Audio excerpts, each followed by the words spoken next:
சமூக மனிதன் இஸ்லாத்தை ஏன் தெரிந்து கொள்ள வேண்டும்? இஸ்லாத்தை மட்டுமல்ல, ஒவ்வொரு மத நம்பிக்கையாளரும் மற்ற சமயங்களின் வழிபாடுகளை, மற்ற சமயம் முன்னோக்கி வைக்கும் விழுமியங்களை ஏன் தெரிந்து கொள்ள வேண்டும்? ஒரு மதத்தை சார்ந்து நாம் இருக்கிறோம். நம்முடைய முன்னோர்கள், மூதாதையர்கள் ஒரு மதத்தை பின்பற்றியதாலேயே நாமும் தற்செயலாக அந்த தாய் தகப்பனுக்கு பிறந்ததாலேயே நாம் ஒரு மதத்தை பின்பற்றுவர்களாக இப்போது இருக்கிறோம்.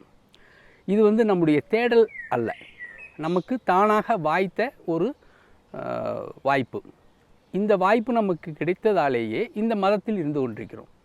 ஒரு அறிவார்ந்த மனிதன் எல்லா மதங்களையும் அவன் ஆய்வு செய்ய வேண்டும். சமய ஒப்பீட்டு ஆய்வு என்கிற துறை தற்காலம் மிகவும் பிரபலமாக பேசப்பட்டு வருகிறது. பிற மதங்களை, பிற மார்க்கங்களை பற்றி அறிந்து கொள்ளாமல், அந்த மதங்களின் மத விழுமியங்களை பற்றி தெரிந்து கொள்ளாமல், வெறுமனே என்னுடையது தான் பெரியது என்கிற மனோபாவம் ஒரு குறுங்குழு மனோபாவத்தை ஒத்ததாகும். ஆகவே இஸ்லாமியர் கிறிஸ்தவத்தை பற்றி தெரிந்திருக்க வேண்டும், சைவத்தை பற்றி தெரிந்திருக்க வேண்டும், வைணவத்தை பற்றி தெரிந்திருக்க வேண்டும், மற்றும் யூத, கிறிஸ்தவ, ஜராஷ்டிர மற்றும் உள்ள அனைத்து மதங்களை பற்றியும் ஒரு முஸ்லீம் தெரிந்திருக்க வேண்டும். அதே போலவே ஒரு இந்து மத நம்பிக்கையாளன், அவன் சைவனாக இருந்தாலும் சரி, வைணவராக இருந்தாலும் சரி, வேறு நம்பிக்கையாளர்களாக இருந்தாலும் சரி, ஏன் கிறிஸ்துவர்களாக இருந்தாலும் சரி, அவர்கள் இஸ்லாமிய மார்க்கத்தை பற்றி தெரிந்திருக்க வேண்டும். எல்லா சமூக மனிதர்களும், எல்லா அறிவார்ந்த சமூக மனிதர்களும் இதர மதங்களை, இதர மார்க்கங்களை பற்றி முழுமையாக தெரிந்து கொள்வதுதான் ஒரு அறிவார்ந்த சமூகத்திற்கு பொருத்தமான செயலாக இருக்கும். இந்த உலகத்தில், இந்த டிஜிட்டல் உலகத்தில், இந்த நவீன உலகத்தில் அறிவு என்பது கொட்டி கிடக்கிறது. எல்லா தரப்பிலும் அறிவு கொட்டி கிடக்கிறது. இந்த சூழலிலும் எதனையும் வாசிக்காமல், எதை பற்றியும் தெரிந்து கொள்ளாமல் ஒரு மனிதன் மூடிய குழு மனப்பான்மையுடன் செயல்படுவானா என்றால் அவன் இந்த அறிவார்ந்த சமூகத்திற்கு பொருத்தமில்லாத ஒரு வாழ்க்கை வாழ்கிறான் என்றுதான் நாம் கொள்ள முடியும். ஆகவே இஸ்லாத்தை ஒருவர் அறிந்து கொள்ள வேண்டும். இஸ்லாத்தை போலவே எல்லா சமய நம்பிக்கைகளையும் எல்லோரும் அறிந்து கொள்ள வேண்டும். இஸ்லாத்துக்குள் இருக்கிற கருத்து வேறுபாடுகளை அறிந்து கொள்ள வேண்டும். இஸ்லாம் அப்படிங்கிறது ஒரு ஒற்றை பரிமாணம் உள்ள ஒரு சிந்தனை போக்கு அல்ல. இஸ்லாத்துக்குள் பல்வேறு விதமான சிந்தனை போக்குகள் உருவாகியுள்ளன. ஷியாக்கள்னு ஒரு பிரிவு இருக்குது. அதுபோக வஹாபிய பின்பற்றாளர்கள் இருக்கிறார்கள். சூஃபி மெய்யியல் கோட்பாட்டாளர்கள் இருக்கிறார்கள். அதுபோக வெளிப்படையான ஷரியத் சட்டத்திட்டப்படி மட்டுமே நடப்பவர்கள் இருக்கிறார்கள். இன்னும் பல்வேறு சிந்தனை போக்குகள் இஸ்லாத்துக்குள் இருக்கின்றன. எப்படி எல்லா மதங்களுக்குள்ளும், எல்லா மார்க்கங்களுக்குள்ளும் பல்வேறு சிந்தனை போக்குகள் இருக்கின்றனவோ, அதே போல இஸ்லாத்துக்குள்ளும் பல்வேறு சிந்தனை போக்குகள் இருக்கின்றன. அதை பற்றி நாம் தெரிந்து கொள்ள வேண்டும். இஸ்லாம் குறித்த எளிய விஷயங்களிலே கூட பல புரிதலின்மை இருக்கிறது. என்னிடம் ஒரு நண்பர் கேட்டார், மஸ்ஜித்னு எல்லா பள்ளிவாசல் மேலேயும் போட்டிருக்கே, ஆனால் நீங்கள்லாம் பள்ளிவாசல்னு சொல்கிறோம், மஸ்ஜித்னா என்ன அப்படின்னு கேட்டார். ஏன் பள்ளிவாசல்னு போடல அப்படின்னு கேட்டார். ஆக்சுவலி மஸ்ஜித் அப்படிங்கிற சொல்லுக்கு சஜிதா செய்யும் இடம்னு அர்த்தம்.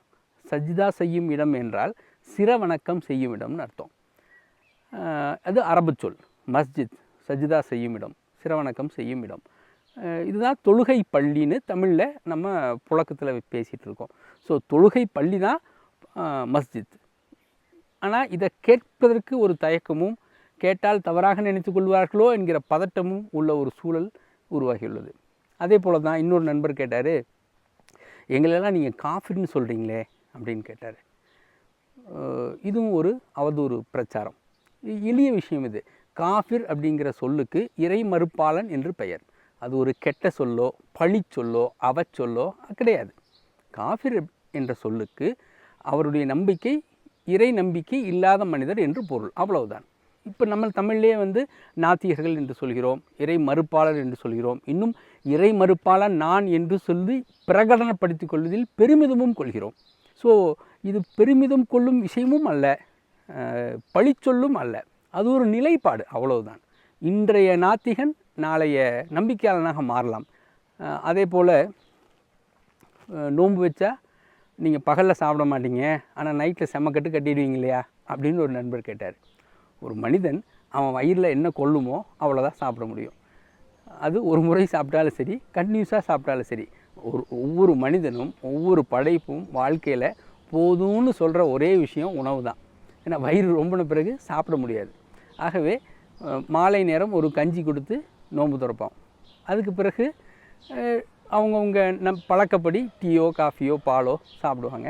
அதுக்கப்புறம் அதிகாலை நேரம் ஒரு ஃபுட்டு, நல்ல ஃபுட்டு 3:30 மணிக்கு நல்ல ஃபுட்டு சாப்பிட்டா அதுக்கு பிறகு கிட்டத்தட்ட 16 to 18 மணி நேரம் வயிற்றுக்குள்ளே எதுவும் சாப்பிடாமல் உண்ணாமலும் பருகாமலும் இருக்க வேண்டும். இது ஒரு வழிமுறை. நோன்பு அப்படிங்கிற ஒரு விரத நம்பிக்கை. இதை செய்வதன் மூலமாக உடல் ரீதியான ஆரோக்கியம் கிடைக்கிறது என்பது ஒரு அதிகபட்ச தரவு தான். சயின்டிஃபிக் அறிவியல் பூர்வமான சாதகங்கள் அப்படிங்கிற ஒரு பாசிட்டிவ் சைடு தானே தவிர எந்த முஸ்லீமும் இந்த அறிவியல் பூர்வமான உண்மைக்காக நோன்பு வைப்பதில்லை. இறைவன் சொன்னான், நான் கேட்கிறேன், அவ்வளோதான். இறைவனுடைய சொல்லுக்கு அடிபணிவது, இறையாணைக்கு கட்டுப்படுவது தவிர வேறு எந்த நோக்கமும் ஒரு இறை நம்பிக்கையாளனுக்கு கிடையாது. ஆனால் அதுக்கு சப்போர்ட்டிவ் பாயிண்ட்ஸாக இதன் மூலமாக உடல் ஆரோக்கியம் கிடைக்குது அப்படிலாம் சொல்லும்போது அவன் கூடுதலாக மகிழ்வுறுகிறான். ஒருவேளை சயின்ஸ் இதை நிராகரித்தாலும் அவன் அதை பற்றி கவலைப்பட மாட்டான். ஏன்னா இது நம்பிக்கை சார்ந்த ஒரு விஷயம்.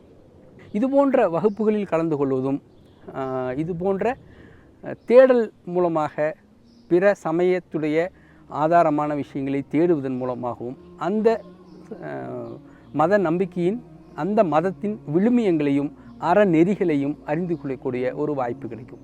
ஆனால் என்னை பொறுத்தவரை ஓரளவு சகலவிதமான மதங்களையும் வாசித்தும் நண்பர்களுடன் பழகியும் அறிந்தும் இருப்பதன் மூலமாக கிடைத்த ஒற்றை உண்மை என்னவென்றால், எல்லா மதங்களும் ஒற்றை சத்தியத்தை, ஒற்றை உண்மையை நோக்கித்தான் செல்கின்றன. ஏனென்றில் உள்ள உண்மை என்பது ஒரே உண்மைதான். உள்ள சத்தியம் என்பது ஒற்றை சத்தியம்தான்.